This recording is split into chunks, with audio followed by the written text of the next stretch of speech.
The email arrived at 9:17 a.m. on a Tuesday. Meeting in conference room C at 11 Zurs. Mandatory. No explanation, no agenda. Just the kind of cryptic message that makes your stomach drop when you've worked in corporate America long enough. I should have known something was off, especially since the message came from our new HR representative, Melissa, rather than my direct manager. My name is Erica Chen, and until that Tuesday, I was the senior systems architect at Elixir Tech Solutions, a mid-sized financial software company that had grown from a scrappy startup to a 200-employee operation in just under 7 years. I'd been there for 5 of those years, quietly building and refining the infrastructure that kept everything running smoothly. My colleagues called me the ghost in the machine, partly because I was often overlooked in a company full of extroverted salespeople and flashy executives, but mostly because the systems I built seemed to run themselves, as if by magic. I took a sip of my coffee, staring at the email. The cursor hovered over the accept button for a moment before I clicked it. Whatever was coming, I'd face it head-on. The next hour and 43 minutes passed in a blur of code reviews and system checks. I was finalizing the implementation of my latest automation project, a comprehensive workflow system that could handle 90% of our operational processes without human intervention. It was my magnum opus, the culmination of years of work streamlining everything from client onboarding to compliance reporting. The system could adapt to changing regulations, scale with client growth, and even predict potential issues before they became problems. I'd built it all so seamlessly that most people in the company had no idea how much of their daily work was now handled by my algorithms. That was by design. The best systems are invisible, they just work. I took pride in that invisibility, in the quiet efficiency that powered our company's success. At 10:58, I saved my work and locked my computer. The walk to conference room C felt longer than usual, my footsteps echoing in the polished hallway. Through the glass walls, I could see Melissa already seated, along with Troy Blackwell, our newly appointed Director of Operational Excellence, a title he'd created for himself when he joined the company 4 months ago. Troy was everything I wasn't: loud, charismatic, full of buzzwords and grand gestures. He'd come from a bigger tech firm with promises to revolutionize our operational paradigm and synergize our growth vectors. In reality, he spent most meetings talking about optimization while understanding very little about the systems that actually ran our business. I pushed open the door and took a seat across from them. "Erica, thank you for joining us," Melissa said, her voice professionally neutral as she slid a folder across the table. "I'm afraid we have some difficult news to discuss today." Troy leaned forward, his expensive watch glinting under the fluorescent lights. "Erica, you've done some impressive work here at Elixir Tech. Your automation systems are quite remarkable." There it was, that slight pause, the careful tone that signals bad news coming wrapped in hollow compliments. "But," he continued, "as we evaluate our organizational needs moving forward, we've had to make some tough decisions about resource allocation and team structure." I remained silent, waiting for him to get to the point. Troy always took the scenic route to any conclusion. "The truth is," he finally said, "the very efficiency you've created has made certain roles redundant. Your automation systems have, essentially, automated yourself out of a job." There it was. The irony wasn't lost on me. I was being fired because I was too good at my job. Melissa took over, her voice softening slightly. "This is strictly a business decision. Erica, your performance has been exemplary, but with the new systems running so autonomously, the company no longer sees the need for a dedicated systems architect at your level and compensation package." And there was the real reason. I was expensive. My salary reflected years of expertise and the critical systems I'd built. Troy had been brought in to cut costs, and I was on the chopping block. "We'll need you to hand over any company property and credentials by the end of the day," Melissa continued. "Your access will be terminated at 5 p.m. "What about transition?" I asked, my voice steadier than I felt. "There are maintenance protocols, documentation." Troy waved his hand dismissively. "Your systems are self-sufficient, right?" That's the whole point. We have your documentation, and the IT team can handle any minor adjustments. I almost laughed. The IT team was skilled at solving printer problems and resetting passwords, not maintaining the complex infrastructure I'd built, but arguing would be pointless. Severance. I asked. Melissa at least had the decency to look uncomfortable. Given the current financial restructuring, we're unable to offer a severance package at this time. However, you will be paid through the end of the week. 3 days' pay. For 5 years of building the systems that made their company millions. I understand, I said, though I didn't. Not really. What would you like me to focus on for the remainder of today? Troy brightened, clearly relieved I wasn't making a scene. Actually, there is one thing. Could you run a final system check and maybe create a sort of wrap-up script, something that confirms everything is running optimally before you go? I nodded slowly. I can do that. The meeting ended with awkward handshakes and Melissa promising to email me information about continuing health insurance. I walked back to my desk, my mind already racing with thoughts I wasn't proud of but couldn't suppress. They wanted a wrap-up script. I could give them that. For the next 5 hours, I worked methodically. First, I organized all my documentation, making sure it was comprehensive but not quite intuitive. I labeled everything correctly, but left out the small, crucial details that weren't in any manual, the workarounds and tricks I developed over the years to keep everything running smoothly. Then I created the wrap-up script Troy had asked for. It was elegant, thorough, and contained a single conditional command buried in thousands of lines of legitimate code. Nothing malicious, nothing that would immediately break their systems. Just a flag that, if left unchecked for 60 days, would silently disable the backup protocols I had established. The beauty of it was in its simplicity. The system would continue running perfectly until it didn't. And when things eventually went wrong, as they always do in complex systems, there would be no safety net to catch them. I wasn't proud of what I was doing. But as I typed out that conditional command, I couldn't help thinking about Troy's dismissive wave, about 5 years reduced to 3 days' pay, about being punished for my own efficiency. At 4:55 p.m., I sent the completed script to Troy with a detailed email explaining its purpose and function, minus, of course, the hidden flag. I copied our IT manager, knowing he would file it away without reading it. Troy would do the same. No one understood the systems like I did. That's why they should have kept me around. I packed my few personal items into a small box, a succulent plant, a framed photo of my sister and me at the Grand Canyon, a coffee mug with "World's Okayest Programmer" printed on it, a joke gift from our dev team. As I walked toward the exit, a few colleagues stopped me to ask what was happening. I gave vague answers about new opportunities and time for a change. No need to spread the bitterness.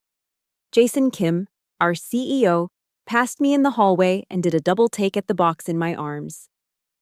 "Erica, what's this downsizing?" I said simply. "Troy can fill you in." Confusion crossed his face, but he was late for a meeting and merely nodded before continuing down the hallway. Jason had always been decent to me, if somewhat distant. He trusted his directors to make the right calls and rarely interfered with their decisions. I wondered if he even knew I was being let go. At 5 p.m. exactly, I handed my keycard to the security guard and stepped outside into the warm afternoon. The weight of the past 5 years seemed to lift from my shoulders as I walked to my car.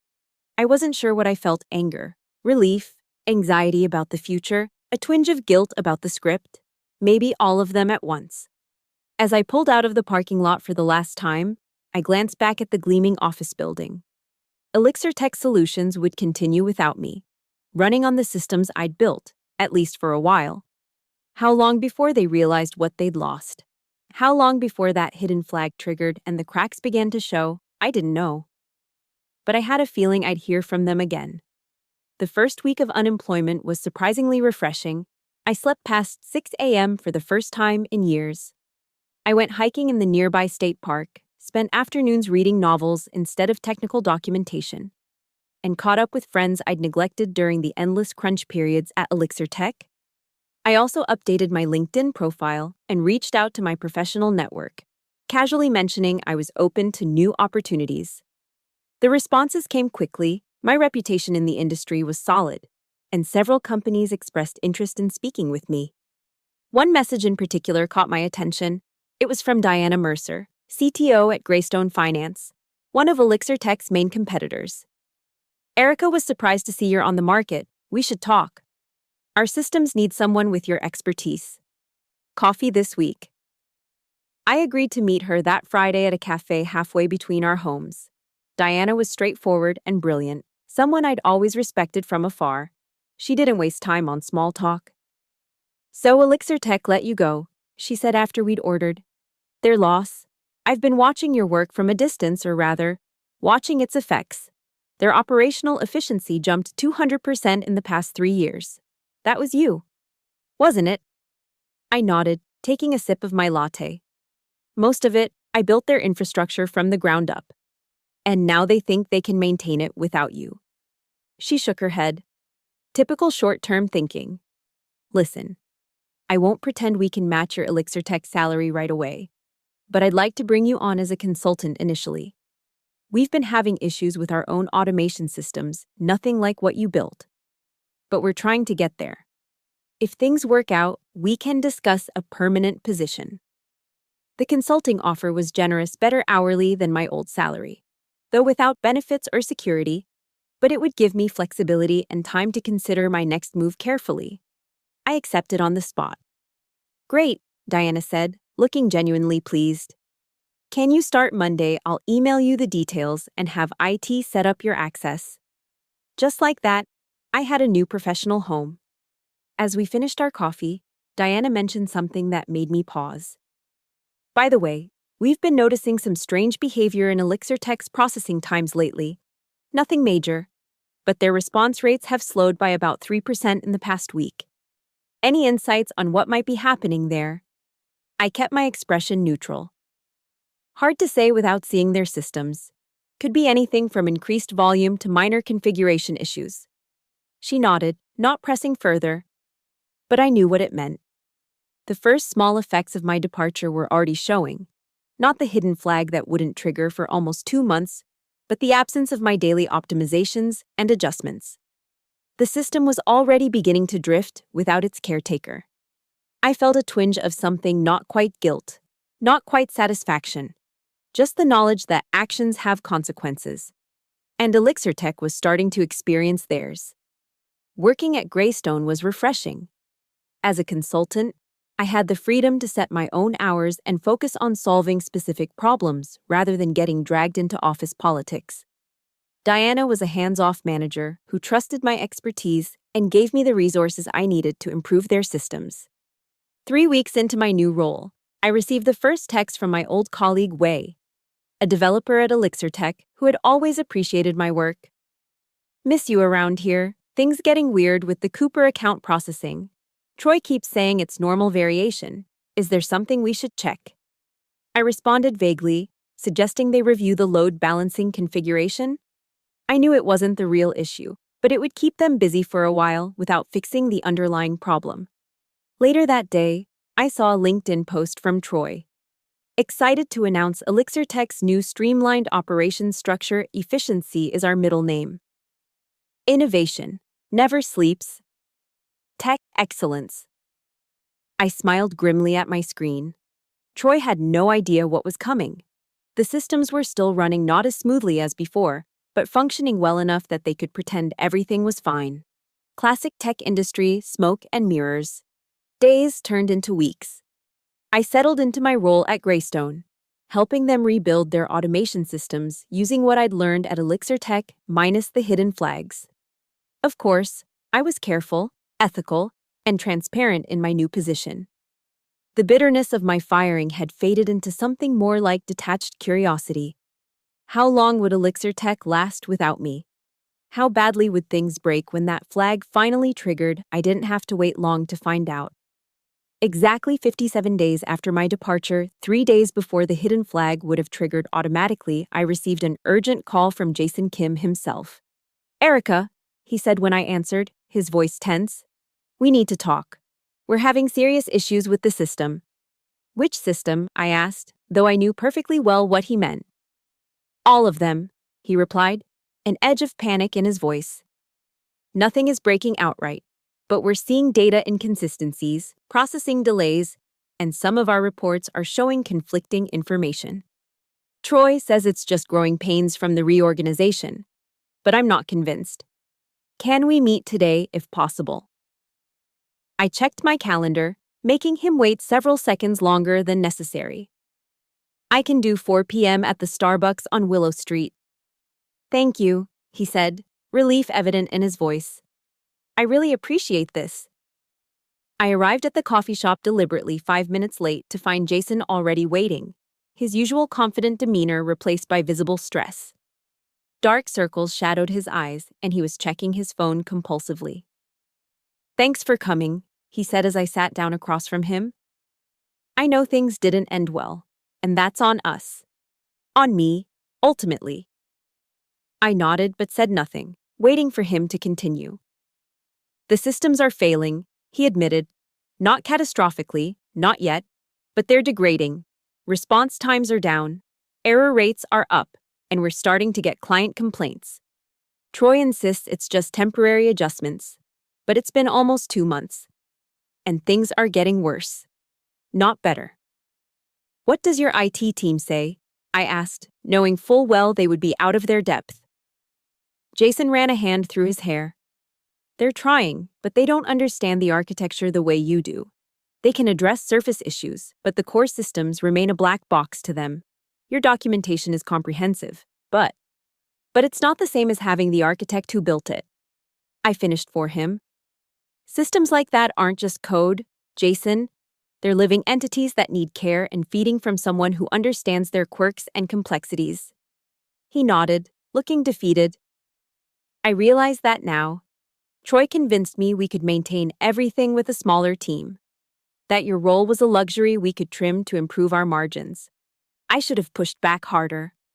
I took a sip of my coffee, considering my next words carefully. What exactly are you asking me for? Jason? Come back, he said immediately.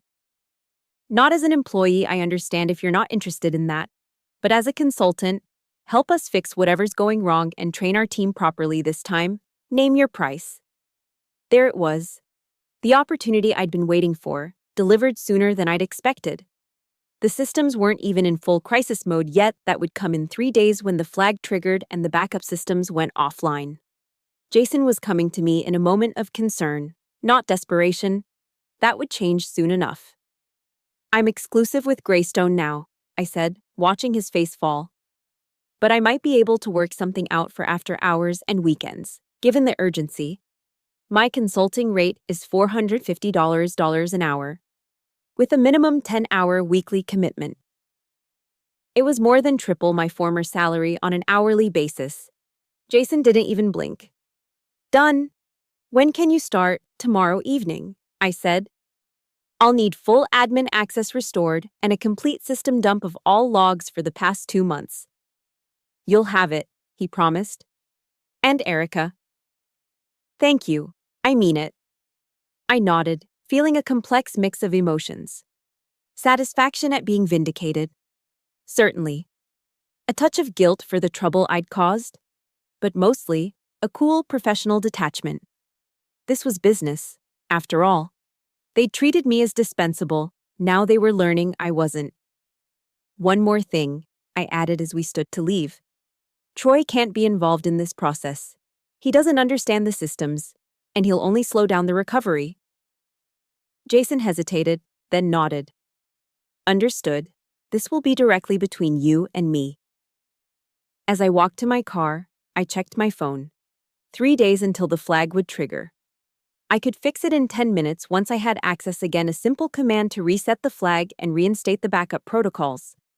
But I would take my time, thoroughly reviewing the system, documenting the issues, and discovering the problem after several billable hours. Was it ethical? Perhaps not entirely. But neither was firing someone without severance after they'd built the foundation of your business. In the corporate world, lessons often came with a price tag. Elixir Tech was about to pay for theirs. The next evening, I logged into Elixir Tech's systems remotely using the admin credentials Jason had provided. It felt strange to be back in the familiar digital environment, like returning to a childhood home now occupied by strangers. Many things were the same, but subtle changes showed the passage of time: new user accounts, modified configurations, clumsy patches applied to issues that had arisen in my absence. I started by running a comprehensive diagnostic, cataloging all the small degradations that had accumulated over the past 2 months. As I suspected, no one had been performing the regular maintenance and optimizations I used to handle automatically. The system was like a garden slowly being reclaimed by weeds still functional, but increasingly chaotic. For 3 hours, I meticulously documented every issue, categorizing them by severity and potential impact. I was careful not to fix anything yet, merely creating a detailed map of the problems. At $450 an hour, I would make sure Elixir Tech got a thorough analysis before any solutions were implemented. Finally, I turned my attention to the hidden flag. It was still there, untouched, counting down to its activation in just over 48 hours. No one had noticed it, just as I'd predicted. Troy and the IT team had run my wrap-up script without understanding what it did, trusting that I wouldn't leave any surprises behind.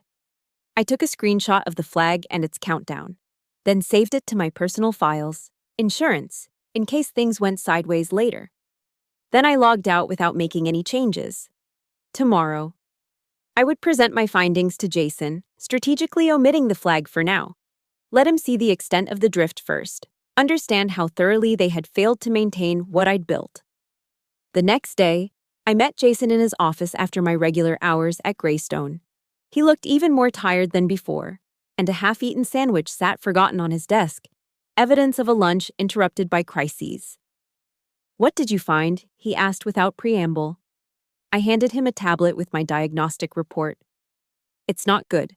The system is degrading across multiple points of failure, no single catastrophic issue yet, but death by 1,000 cuts." He scrolled through the report, his expression growing increasingly grim. "How did this happen so quickly? Everything was running perfectly when you left."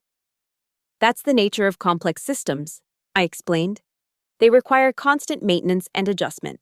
Without that, entropy takes over. Think of it like a garden stop weeding for a few weeks, and suddenly you're overrun. Can you fix it?" "Yes, but it will take time. I've outlined a 4-phase approach, starting with the most critical issues." I pointed to the relevant section of the report. "That's another 40 hours of work, minimum." Jason nodded without hesitation. "Do it. Whatever it takes." "There's something else," I added carefully. "The diagnostic showed some potential issues with your backup systems. I'd like to do a deeper dive there before proceeding with other fixes. Data integrity should be our first priority." "Absolutely," he agreed. "When can you start on that?" "Tonight," I said. "I'll need another 4 hours at least." "Stay as long as you need. I'll make sure you have whatever resources you require." As I left his office, I passed Troy in the hallway. He did a double take when he saw me, his face flushing with surprise and what looked like anger. "Erica." "What are you doing here?" he demanded. "Consulting," I replied simply. "Jason brought me in to address some system issues." Troy's jaw tightened. "Any issues should be reported to me first. I'm the Director of Operational Excellence." "You'll have to take that up with Jason," I said, continuing past him. "I report directly to him on this project." I could feel his glare on my back as I walked away. Troy knew what this meant. His decision to let me go was being tacitly overruled, his authority undermined. More importantly, he would soon be revealed as the person who had jeopardized the company's operations through sheer ignorance. That evening, I focused on the backup systems. The flag was set to trigger the next day, which would silently disable all automated backups and begin a gradual data corruption process that would be difficult to trace and even harder to fix without clean backups to restore from. I had a choice to make. I could disable the flag now, preventing the worst of the damage before it occurred. That would be the ethical thing to do. Or I could wait, let the crisis unfold, and then swoop in to save the day when Elixir Tech was truly desperate, potentially commanding an even higher consulting fee in the process. After an hour of deliberation, I chose a middle path. I modified the flag, not disabling it entirely, but changing its behavior. Instead of silently corrupting data, it would now trigger a more obvious issue, a complete but recoverable backup failure that would set off alarms but not cause permanent damage. A warning shot rather than a killing blow. It wasn't my proudest moment, engineering a crisis I would then be paid to solve. But I rationalized it as a necessary lesson for a company that had discarded me without a second thought. Sometimes, people only value what they fear losing. The modified flag would still trigger tomorrow, but now its effects would be immediately visible rather than insidiously hidden. Elixir Tech would have a very bad day, but they would recover with my well-compensated help. Of course, I spent another 3 hours implementing fixes for the most critical system degradations, carefully documenting each change and creating proper training materials for the IT team. Whatever my personal feelings about the situation, I was still a professional. The work I delivered would be exceptional, even if it came at a premium price. As I was finishing up, my phone buzzed with a text from Diana at Greystone. Heard through the grapevine that Elixir Tech is having system issues. Anything we should be worried about with our new implementation? I quickly replied, nothing to worry about. Their problems stem from poor maintenance after my departure. Our systems are being built with better redundancies and documentation. Diana's response came moments later. Good to hear. By the way, your contract is up for renewal next month. Interested in discussing a permanent position, your work has been exceptional. I smiled at the screen. Options were always good. Definitely interested. Let's talk next week. As I drove home that night, I felt a strange mix of emotions. Professionally, I was in an enviable position sought after by 2 competing companies, commanding premium rates, with job security that ironically stemmed from being previously deemed dispensable. Personally, I was still wrestling with the ethics of what I'd done. The modified flag would cause disruption but not destruction. Was that justified by the way I'd been treated? I didn't have an answer. And perhaps there wasn't a clear one. In the complex ecosystem of corporate relationships, sometimes the lines between right and wrong blurred into shades of professional survival. The next morning, I was in a meeting at Greystone when the texts started coming in. First from Wei. Everything's crashing. Backup system completely failed overnight. No one can figure out why. Troy is freaking out. Then from Jason. Emergency situation. Backup systems offline. Potential data integrity issues. Can you come in ASAP? We'll pay double rate for immediate assistance. I excused myself from the meeting and called Jason directly.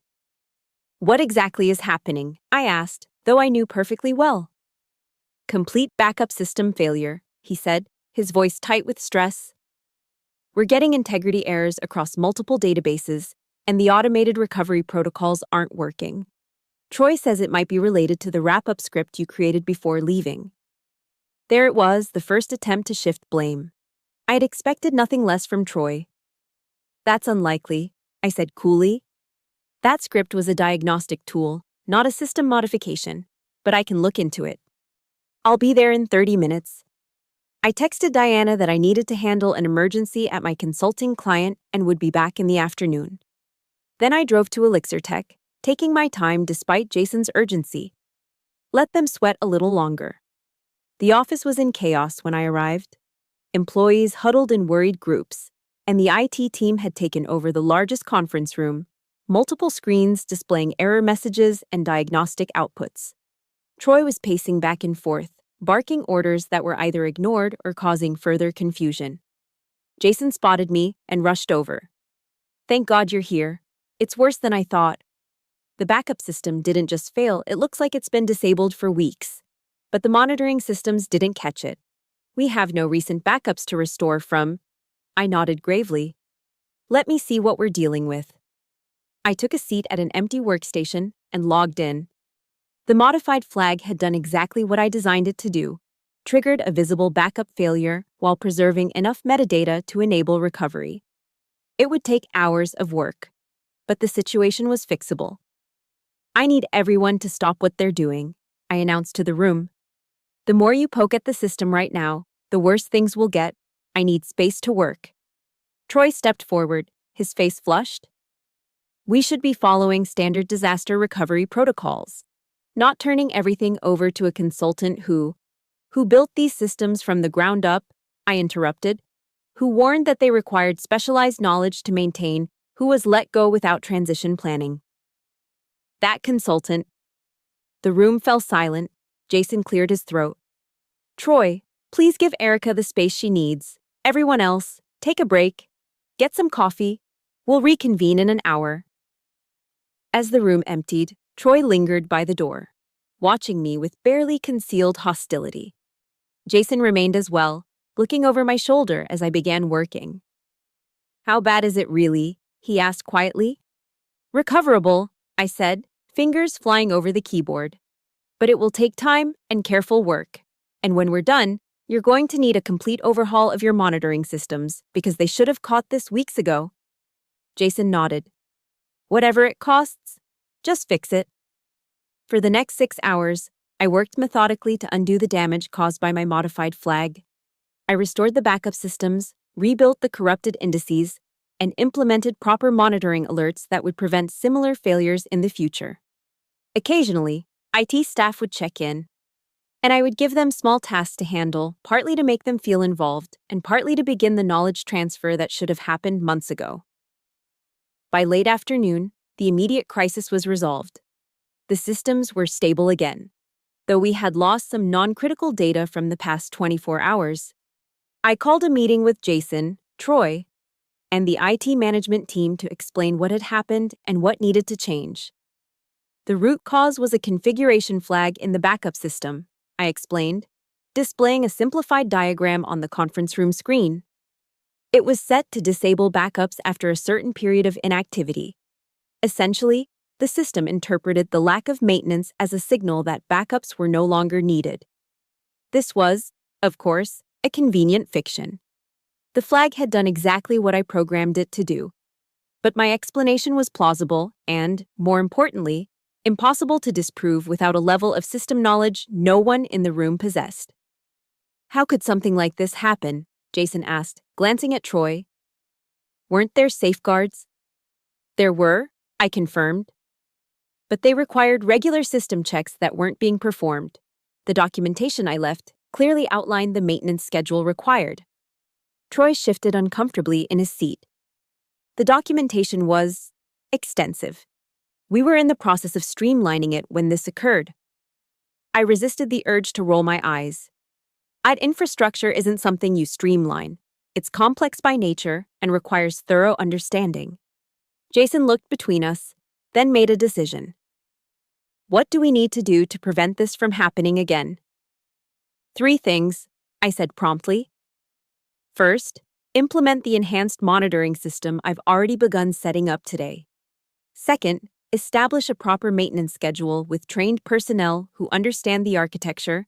And third, create better redundancies so that a single point of failure can't take down critical systems. How long will all that take? Jason asked. With my direct involvement, about 3 weeks of intensive work. Without me. I shrugged. Hard to say. Months, maybe longer. Jason nodded slowly. Troy, can I speak with you privately for a moment? They stepped out of the conference room, leaving me with the IT team. Through the glass walls, I could see their conversation growing heated, Troy gesturing emphatically while Jason remained stern and immovable. Finally, Troy stormed off down the hallway, and Jason returned to the room. Erica, I'd like to discuss an expanded consulting arrangement, he said. We need you to lead this recovery effort and train our team properly. Are you available for the next month? Full-time? I pretended to consider this, though I'd anticipated the request. I have commitments to Greystone that I can't simply abandon, but I could potentially split my time mornings there. Afternoons and evenings here for a premium rate. Name it, Jason said without hesitation. $600 an hour. Guaranteed minimum of 120 hours over the next 4 weeks. It was an outrageous amount, more than $70,000 for a month of part-time work. Jason didn't even flinch. Done. I'll have contracts drawn up tomorrow. And Erica? Thank you. I know we didn't treat you fairly before. I'm sorry for that. His apology seemed genuine, but it changed nothing. This wasn't about reconciliation, it was about business. They needed me, and I was making them pay for that realization. I appreciate that, I said neutrally. I'll start putting together a recovery plan immediately. As I packed up my things that evening, Wei stopped by my temporary workstation. So you're coming back? He asked, looking hopeful. As a consultant, I clarified. Not an employee. He nodded, understanding the distinction. They're saying you saved us today. That without you, we might have lost everything. I shrugged modestly, though inner satisfaction coursed through me. Right place, right time. Troy's been reassigned, Wei added with a slight smile. Effective immediately. He's no longer overseeing operations, just special projects, whatever that means. So Jason had demoted him. It was a start, though not quite the public dismissal Troy deserved. Things happen for a reason, I said ambiguously.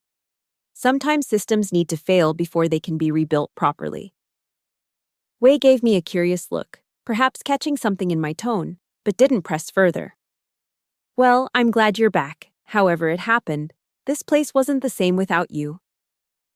Over the next 4 weeks, I divided my time between Greystone and Elixir Tech. At Greystone, I continued building new systems with all the knowledge I'd gained from my previous mistakes. At Elixir Tech, I carefully rebuilt what I had allowed to break, this time with proper documentation and training for the staff who would maintain it. The irony wasn't lost on me. I was now earning more than 3 times my previous salary to fix problems I had, in part, created. But I also genuinely improved their systems, implementing safeguards and redundancies that should have been there from the beginning. If Elixir Tech had valued me properly from the start, they would have gotten these improvements as part of my regular work. Instead, they were paying a premium for them now. By the end of the month, both companies were thriving with my assistance. Greystone offered me a permanent position as their chief systems architect, with a salary that exceeded even my inflated consulting rates, plus equity in the company. Elixir Tech, not wanting to lose my expertise entirely, proposed an ongoing retainer for monthly system reviews and emergency support. I accepted both offers, establishing myself as a critical resource that neither company could afford to discard. Troy was eventually let go from Elixir Tech, his special projects role eliminated in yet another round of restructuring. I felt no satisfaction in his departure. He had been a symptom of a corporate culture that valued cost-cutting over expertise, not the cause of it. Jason, to his credit, learned from the experience. He implemented new policies requiring thorough transition planning for any departing technical staff and established a knowledge preservation program to ensure critical systems remained well documented and understood. He never explicitly acknowledged that the backup failure had been anything other than an unfortunate technical glitch. But the knowing looks he sometimes gave me suggested he had his suspicions. 6 months after my firing and rehiring, I received an email from Jason with a subject line that made me smile. Lessons in False Economy. The body contained just a few lines. Erica, thought you might find this interesting. Our annual review shows that the cost of the backup system, failure consulting fees, lost productivity. Recovery efforts was approximately 5 times what we saved by eliminating your position. Sometimes the most expensive words in business are, we can do without. Hope all is well at Greystone. Their efficiency metrics are up 22% this quarter. I assume that's your handiwork. Jason, I replied with a single line, the best systems are worth what you pay for them. Looking back now, a year after that fateful Tuesday meeting, I can't say I'm proud of everything I did. Engineering a system failure, even a recoverable one, crossed ethical lines I'd previously respected throughout my career. But in a corporate world that increasingly views technical expertise as a commodity rather than a craft, sometimes harsh lessons are the only ones that stick. I no longer plant hidden flags or ticking time bombs in my code. I don't need to. My reputation now precedes me, the systems architect who proved her worth by showing what happens when you try to automate away the very expertise that created your automation. Elixir Tech and Greystone both continue to thrive with my guidance, though in different ways. Elixir Tech has become more cautious, more respectful of technical debt and hidden complexity. Greystone has embraced innovation more boldly, knowing they have the expertise to handle the inevitable complications that arise. As for me, I've found a strange new role as both creator and caretaker of critical systems, valued not just for what I build, but for my understanding of how complex technologies can fail in complex organizations. It's not the career path I envisioned, but it's one I've grown to appreciate. Sometimes, being fired is the best thing that can happen to you, especially when you've automated yourself into apparent obsolescence. The truth is, no system runs itself forever. Sooner or later, everyone needs the person who built the machine, who understands its quirks and complexities, who can coax it back to life when it inevitably breaks down. That person is expensive. But as Elixir Tech learned the hard way, not having that person costs much more. This morning, I received a LinkedIn notification a former colleague from Elixir Tech has just been let go in another round of operational streamlining. I sent her a message immediately, offering to help her find a new position. I also made a mental note to check Elixir Tech's systems more carefully during my next monthly review, not because I'm planning anything, those days are behind me, but because I know how these cycles work, how corporate memory fades, how the same mistakes tend to repeat themselves when short-term thinking prevails. The best revenge isn't burning bridges or salting fields. It's becoming indispensable to those who once thought you dispensable. It's commanding your true value from those who undervalued you. It's watching them learn, slowly and expensively, that some efficiencies come at too high a cost. My calendar pings with a reminder, meeting with Diana at Greystone in an hour to discuss expanding our automated compliance system. I close my laptop, take a final sip of coffee, and smile to myself. Some things are worth doing right the first time. Some lessons have to be learned the hard way. And some people, the ones who build the invisible systems that keep the modern world running, are worth every penny they charge to make technology seem like magic.